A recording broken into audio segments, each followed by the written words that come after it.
Ecoar a boa nova.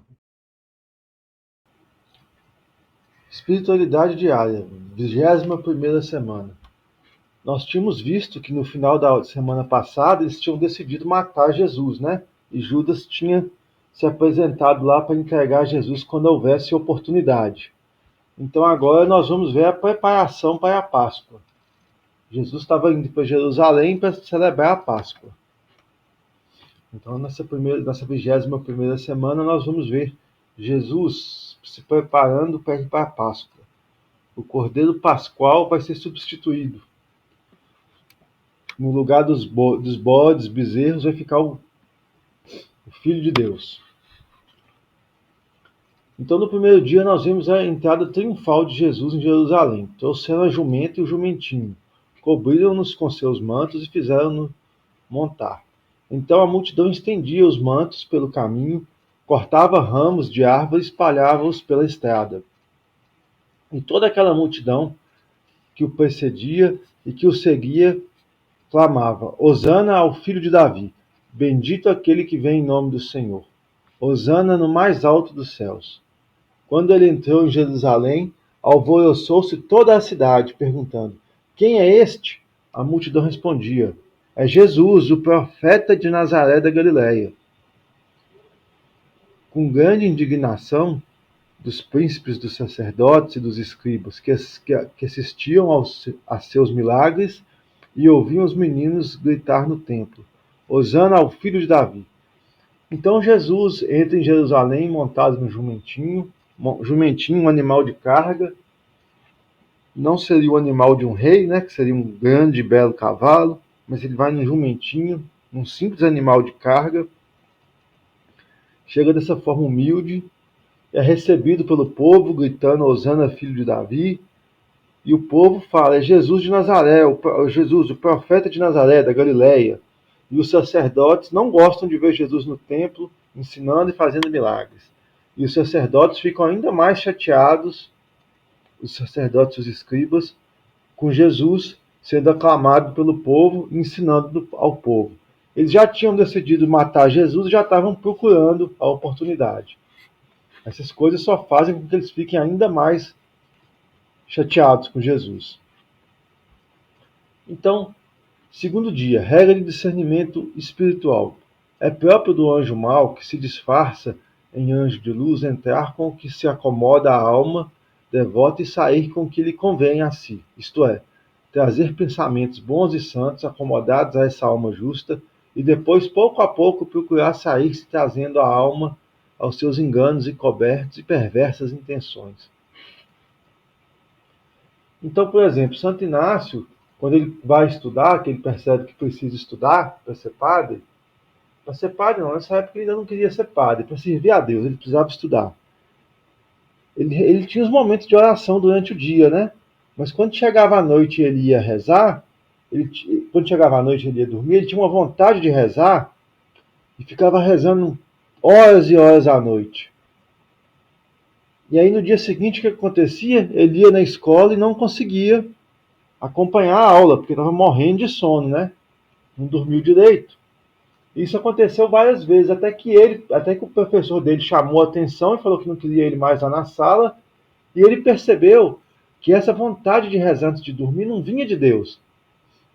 Não a vontade de rezar em si, mas ficar horas e horas rezando. Isso não vinha de Deus. Por quê? Porque durante o dia ele já tinha os momentos de oração dele. Não é que ele ficava afastado. E mesmo à noite ele poderia fazer uma oração, mas não sei, eu não sei o tempo, meia hora, uma hora, mas não passar a noite rezando. Então, daí em diante, ele começou a fazer uma oração, vamos assim dizer, normal antes de dormir.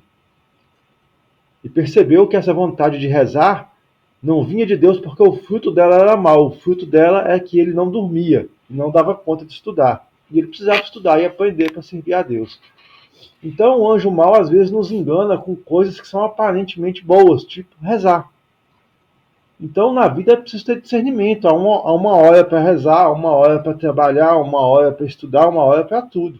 É preciso ter discernimento para não cair nas ilusões. É fácil falar de discernimento quando a gente sabe que uma coisa é errada. Eu sei que matar é errado, então eu não vou matar.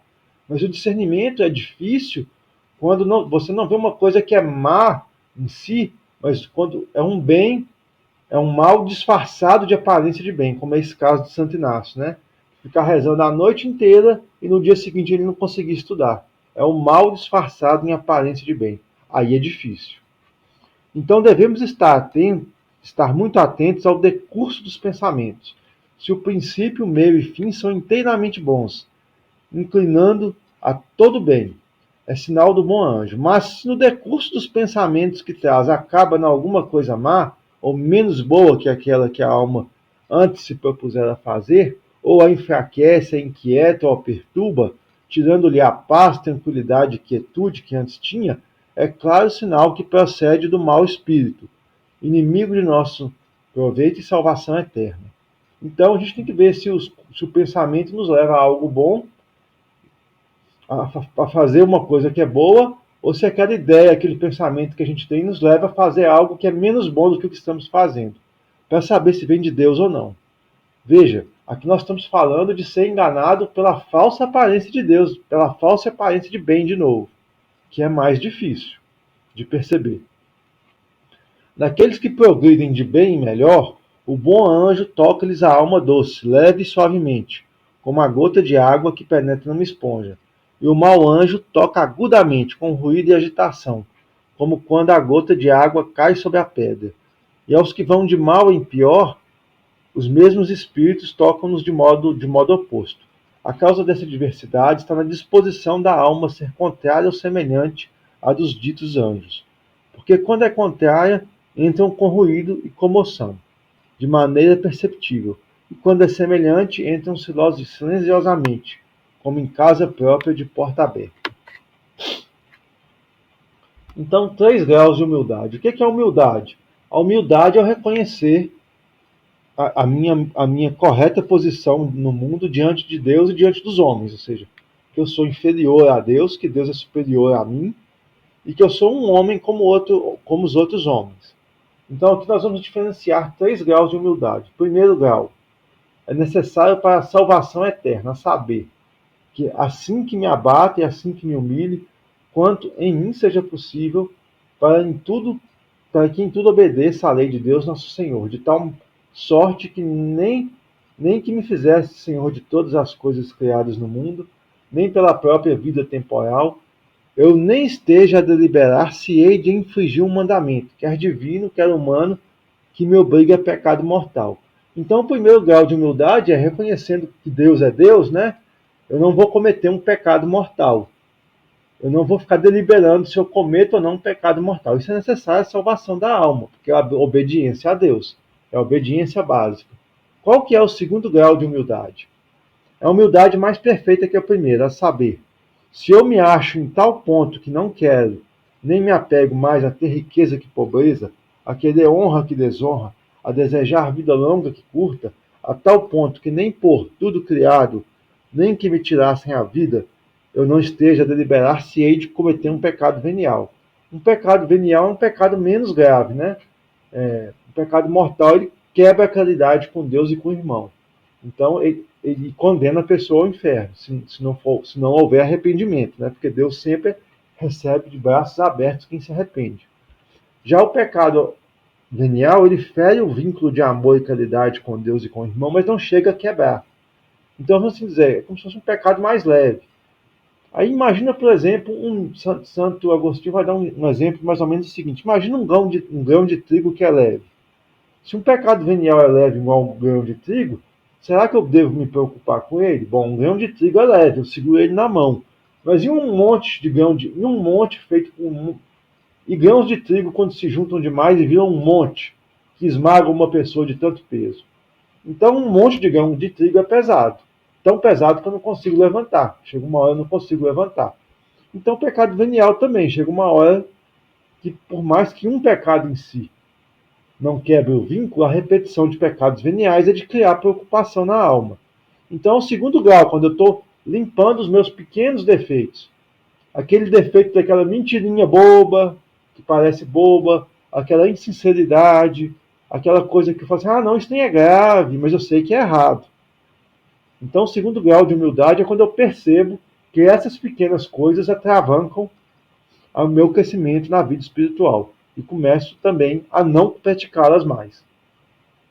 Terceiro grau de humildade, uma humildade perfeita, a saber, incluído o primeiro e o segundo, para o louvor e glória da divina majestade, desejo imitar e parecer-me mais atualmente com Cristo nosso Senhor. Eu quero e escolho antes pobreza com Cristo pobre que riqueza, desprezo com Cristo cheio deles que honra, e desejo mais ser tido por insensato e louco por Cristo, que primeiro foi tido por tal, que sabe ou prudente neste mundo. Então é quando eu quero imitar Cristo. E como que Cristo viveu? Cristo viveu falando a verdade, mesmo que isso fosse tido como loucura, mesmo que o perseguissem, mesmo que tivessem ele como errado. Então hoje, se você quer viver e prega os mandamentos, muita gente vai te ter como louco, porque as pessoas acham que casamento, se não deu certo, acaba. E você vai pensar que casamento é para a vida toda, não é isso? Igual está nos mandamentos.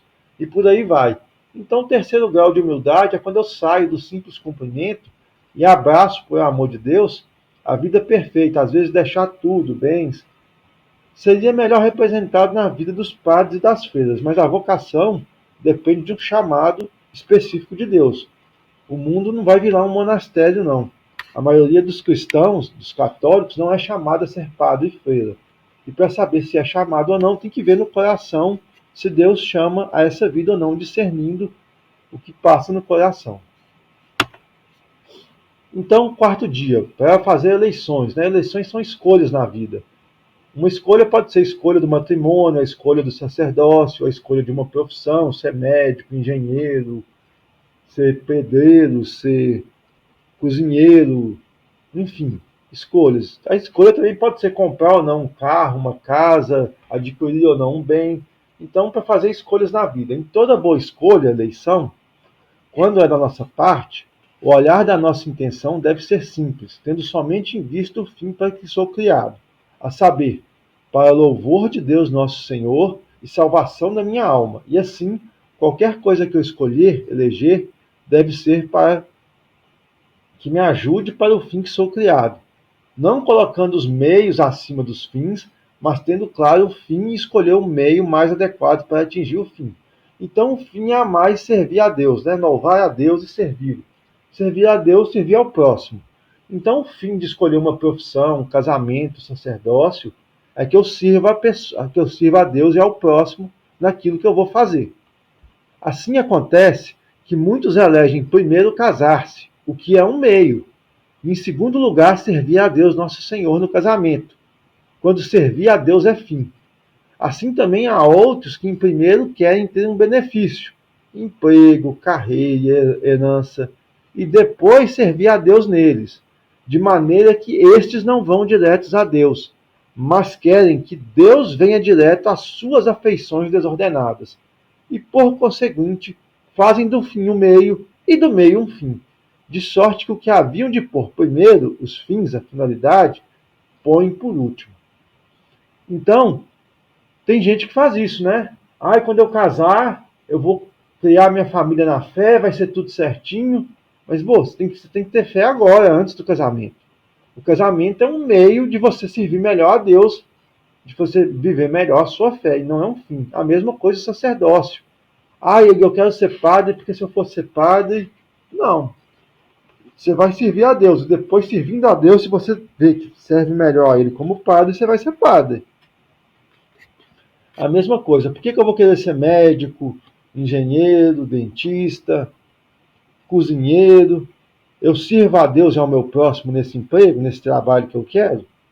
Eu vou servir a Deus, e aí eu vou procurar um trabalho em que eu posso melhor servir. E não esperar que depois que eu tiver um trabalho, aí eu vou ter vontade de servir. Não. Então, em toda boa eleição, quanto é de nossa parte, o olhar da nossa, porque primeiro haveremos de propor como objetivo querer servir a Deus, que é o fim. Em segundo lugar, tomar um benefício, emprego, profissão, herança, sacerdócio, celibato ou casar-se, se mais me convém, que é um meio para eu cumprir o fim que é servir ao Senhor. Assim, nenhuma coisa me deve mover a tomar os tais meios ou privar-me deles, senão somente o serviço e louvor de Deus nosso Senhor e a salvação eterna da minha alma. Então, quinto dia, a purificação no templo. Em seguida, entrou no templo e começou a expulsar os mercadores. Disse ele: Está escrito: A minha casa é casa de oração, mas vós a fizestes um covil de ladrões. Todos os dias ensinava no templo. Os príncipes dos sacerdotes, porém os escribas e os chefes do povo, procuravam tirar-lhe a vida, mas não sabiam como realizá-lo, porque todo o povo ficava muito admirado quando o ouvia falar. Então Jesus ensinava no templo e os sacerdotes e os escribas viam ele ensinando, queriam matá-lo, mas não sabiam como fazer porque o povo gostava do ensinamento dele, né? Então esse conflito vai evoluir. Sexto dia, o lava-pés. Sabendo Jesus que o Pai tudo lhe dera nas mãos e que saíra de Deus e para Deus voltava, levantou-se da mesa, depôs as suas vestes e, pegando de uma toalha, cingiu-se com ela. Em seguida, deitou água numa bacia e começou a lavar os pés dos discípulos e a enxugá-los com a toalha com que estava cingido. Chegou a Simão Pedro, mas Pedro lhe disse: Senhor, queres lavar meus pés? Respondeu-lhe Jesus: O que eu faço não compreendes agora, mas compreenderás em breve. Disse-lhe Pedro: Jamais me lavarás os pés. Respondeu-lhe Jesus: Se eu não lavar os pés, não terás parte comigo. Depois de lhe lavar os pés e tomar as suas vestes, sentou-se novamente à mesa e perguntou-lhes: Sabei o que vos fiz? Vós me chamais Mestre e Senhor, e dizeis bem, porque eu sou. Logo, se eu, vosso Senhor e Mestre, vos lavei os pés, também vós deveis lavar os pés uns dos outros. Dei-vos o exemplo, para que, como eu vos fiz, assim façais também vós. Em verdade vos digo, o servo não é maior que seu senhor, nem o enviado é maior que aquele que o enviou. Então Jesus pega na ceia e vai lavar os pés dos discípulos. E Pedro fala assim, e Pedro fica consternado e fala: não vai lavar meus pés, não, Senhor. Por quê? Porque Pedro tinha visto a transfiguração de Jesus, né, a natureza divina. Então Pedro não queria que o mestre dele se rebaixasse a um serviço tão humilde como lavar os pés. Mas Jesus insiste: eu vou fazer sim um serviço humilde. E se eu não fizer e você não me deixar lavar os pés, você não vai ter nada comigo. Depois você vai compreender o porquê. Então Jesus faz esse serviço humilde para mostrar aos discípulos que a proposta dele é que eles sirvam, que na igreja a autoridade deve estar a serviço, deve fazer aquilo que é simples e humilde para servir ao povo. Essa é a função da igreja e essa é a função do cristão, ser humilde. Se Jesus, que é mestre, faz o serviço humilde, todo cristão tem que fazer também o serviço humilde. Essa é a proposta, né? E o espanto de Pedro muitas vezes é o nosso. Jesus não se apega à sua natureza divina, ele faz-se homem. E também não se apega à condição de mestre. Ele serve, pega o serviço mais simples e faz. Assim como ele andou servindo durante toda a pregação dele na Galileia, curando as pessoas, e por aí vai. Então, a última ceia. Ao cair da tarde, Jesus se pôs à mesa com os 12 discípulos. Enquanto comiam, Jesus disse: Eu lhes garanto, um de vós vai me trair. Eles ficaram muito tristes e um por um começaram a lhe perguntar: Senhor, será que sou eu? Enquanto comiam, Jesus tomou um pão e, tendo pronunciado a bênção, partiu. Distribuiu aos discípulos e disse: Tomem e comam, isto é o meu corpo. Em seguida, tomou um cálice, agradeceu e deu a eles, dizendo: Bebam dele todos, pois isto é o meu sangue, o sangue da aliança, que é derramado em favor de muitos para a remissão dos pecados. Depois de terem cantado salmos, foram para o Monte das Oliveiras. Então Jesus pega, senta, parte o pão, pronuncia a bênção, né? E diz assim: o pão é o meu corpo, o vinho é o meu sangue. E dá o pão e o vinho para que eles bebam, né? Para a remissão dos pecados. Jesus antes tinha dito que um deles ia trair. Então imagina a situação, né? Jesus disse para eles que um deles vai trair. O traidor, que é Judas, está ali do lado de Jesus. Jesus dá o pão para Judas, dá o pão na mão de Judas.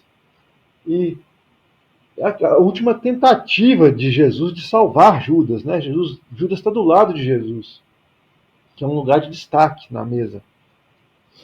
Por isso que Jesus dá o pão na mão de Judas.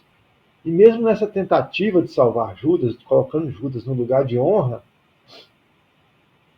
Judas ainda assim já tinha decidido que ia trair ele, né?